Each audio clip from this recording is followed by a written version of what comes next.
শেহতীয়াকৈ ভোটাৰ তালিকাৰ বিশেষ সংশোধনী প্ৰক্ৰিয়া অব্যাহত আছে আৰু অসমত ইয়াৰ পূৰ্বেও বিশেষ সংশোধনী সংঘটিত হৈছিল আৰু যেতিয়া এই বিশেষ সংশোধনীৰ কাম কাজ আৰম্ভ হৈছিল সেই সময়ৰ পৰিৱেশটো কিছু পৃথক আছিল।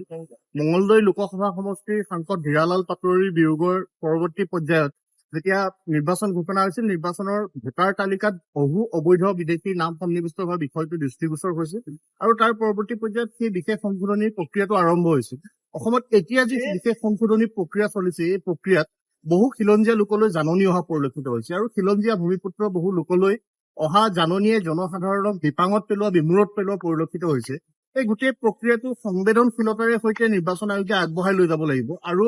এটা স্থায়ী সমাধানৰ কাৰণে তেওঁলোকে কি প্ৰক্ৰিয়া অৱলম্বন কৰিব লাগিব, মানুহবিলাকক সৰলীকৃত ব্যৱস্থাৰে বুজাই দিয়াৰ ব্যৱস্থা কৰিবলৈ নিৰ্বাচন আয়োগ সংশ্লিষ্ট কৰ্তৃপক্ষ আৰু চৰকাৰলৈ আমাৰ আহ্বান থাকিব।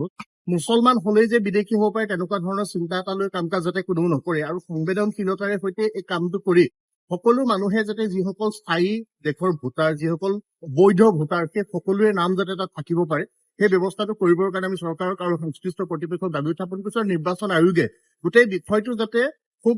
সূক্ষ্মভাৱে পৰ্যবেক্ষণ কৰি আহিব লগা সময়ত এখন শুদ্ধ ভোটাৰ তালিকাৰে সৈতে যাতে অসমত নিৰ্বাচন অনুষ্ঠিত হ'ব পাৰে, সেই প্ৰক্ৰিয়া, সেই পদ্ধতি অৱলম্বন কৰিবৰ কাৰণে আমি নিৰ্বাচন আয়োগক দাবী উত্থাপন কৰিছো।